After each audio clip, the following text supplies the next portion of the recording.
이게 인천 상륙 작전 이거를요 김일성이 미리 알았다고 북한이 이렇게 주장하는데요. 예. 뭐 이런 주장 뭐 새로운 거는 아니죠. 근데 미리 간파했다. 왜 예. 이런 주장을 할까요? 왜냐하면은 이제 이전까지 그 사실 이제 그 북한의 남침 계획이나 이런 걸 보면은 자 소련이 다 만들어준 거 아니겠습니까? 예. 근데 어쨌거나 그 만들어준 이 교본에 따라서 열심히 해가지고 해서 낙동강 전선까지 몰아붙여놨습니다.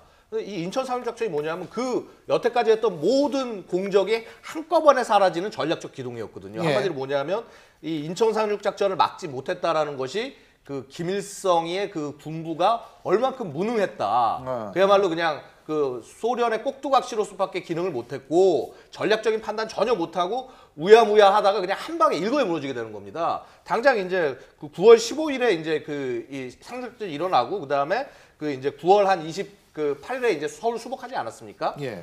그러고 나서 10월 1일에 당장 북진을 하기 시작해서 쫙 밀고 올라갑니다. 그러면 이거는 여태까지 그 준비 안 된 나라를 기습해가지고 예. 거의 다 먹었는데 아하. 판단을 못한 거니까 김일성이. 그러니까 예. 이거는 굉장히 김일성의 소위 신격화를 하는 데 있어서 예. 커다란 허점일 수밖에 없는 것이거든요. 이거 북한 입장으로서는 무조건 감추고 막아야 될 그럴 소재일 수밖에 없는 것이죠. 그런데 예. 사실 북한은 사실 지금 뭡니까 김일성이 그 인천 상륙 작전을 막았다고 주장한 것은 어제 오늘의 일이 아닙니다. 사실 그렇죠. 체제 선전을 위해서 사실 그 전에 이 월미도라는 영화를 만들어서 맞아요. 주민들에게 상당히 그 뭡니까 그 예. 미군들을 대규모 이 상륙에 오는 미군들을 격퇴했다. 그 앞에는 물론 그 영화의 배경이 된 이 그 모티브가 된 소설이 있습니다. 불타는 섬이라고. 예. 그 섬을 통해서 그 소설에 보면 김일성이 예지력을 발휘해서 미군이 들어올 걸 알고 대비했다는 거죠. 예. 인천 상륙 작전을 9월 13일부터 방어를 했는데 예. 그럼에도 불구하고 잘 안 됐던 이유 중에 하나는 미제 간첩이었던 박헌영의 그런 이 방해 전략 때문에 안 됐다고 지금 선전을 하고 어쨌든 간에 그때 혁혁하게 공을 세워서 우리가 그나마 방어를 한 거라고 주장을 하고 있거든요. 그러니까 이러한 이야기들은 상당히 북한 아까 우리 양욱 의원 말씀하셨듯이 김일성의 지도력에 상당히 이 타격이 되는 이야기이기 때문에 어떤 식으로 호도를 하려고 주민들에게 상당히 노력을 해왔던 거죠. 지금 차 교수님이 말씀을 하셨습니다만 자 인천 상륙 작전 관련해서 그 역사회고 오래전부터 있어 왔다고 지금 차 교수님 말씀하셨죠. 한번 직접 한번 들어보시죠. 인천 상륙전에서 메가도 오성 장군은 한 개의 군단을 가지고 한 개의 중대 앞에 패전하는 장군으로 명성을 떨쳤습니다.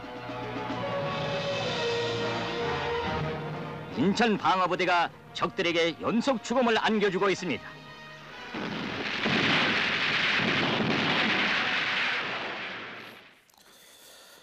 예, 뭐 이렇게 황당한 주장이 한두 개였습니까? 뭐 그 김일성이가 옛날에는 뭐 솔방울로 총알을 만들고 하늘에 용마를 타고 다녔다. 예?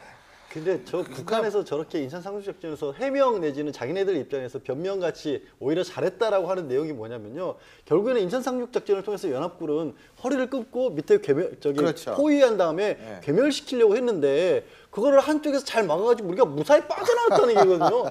결국 도망갔다는 얘기잖아요. 네. 그게 무슨 자랑이라고 그만큼 상황이 심각했기 때문에 그거나마 업적으로 돌릴 정도밖에 안 되는 거죠. 그 북한이 황당하게 허위 주장하는 거는 뭐 이런 얘기뿐만이 아니지 않습니까? 아, 용마를 타고 다니면서 외놈 붕대를 무찔렀다면 교과서에 갈 때까지 간 거예요. 교과서에 실려 있대요. 이렇게 실려 있대요. 3.1 운동이 실패한 이유는 김일성이 지도를 하지 않아서다. 이렇게 실려 있대요. 그리고 나뭇잎을 타고 압록강을 건넜고 뭐 솔방울 가지고 수류탄을 만들었고 모래를 가지고 쌀을 만들었고. 근데 그거를 현대판 버전으로 만든 게 이제 김정은 시대에 와서죠. 김정은이 뭐 3살 때 이게 교과서에 실려 있대요. 3살 때 사격을 해서 1초 간격으로 10개를 명중을 시켰고 이야, 8살 때 운전을 했고 예. 그다음에 배를 시속 200km로 몰았다 이렇게 교과서에 실려 있대요. 강 교수님 그거 아세요? 로봇 형사 가제트? 그 로봇 형사 가제트가 뭐예요? 팔 이렇게 하면 쭉 길어지고 다리 이렇게 하면 쭉 길어지고 3살 때 저 자동차 운전을 하면 가제트 팔다리 가져야죠 뭐. 안 그래요? 그러니까 이게 인천 상륙작전 기록을 봐도 말이 안 되는 얘기가요. 상륙작전 당일에 미군이 희생자가 21명밖에 없었습니다. 상륙작전을 하는데. 근데 북한은 이제 거기 있던 병력이 몇 명 없었어요. 수백 명, 한 500명 수준도 안 됐는데 그중에서 108명이 뭐 전사하고 한 160여 명이 부상당하고 비교도 안 됐고 아예 이 서울까지 점령하는 전체를 바라보면은 유엔군이 한 그 500명 정도가 전사했는데 적은 한 1만 아하. 5천 명 정도가 전사했다는 것이죠. 아, 참 근데요. 예. 제가 북한 주장 이런 거 보면서 무슨 생각하는지 아세요?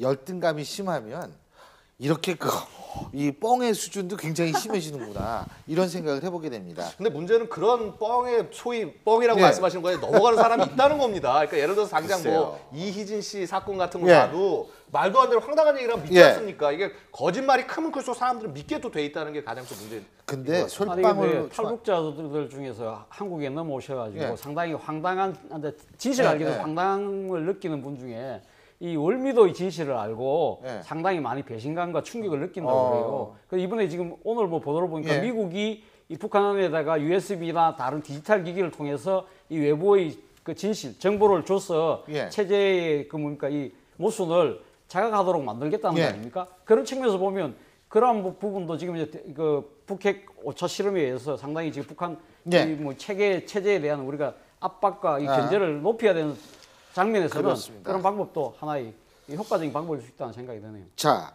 저희가 양욱 의원님을 지금 보내드려야 됩니다. 아, 예. 사실 오늘 약속이 있는데 억지로 저희가 모셔온 거거든요. 자, 그럼 양욱 의원님 빨리 가시고요. 오늘 말씀 잘 들었습니다. 감사합니다. 고맙습니다. 예,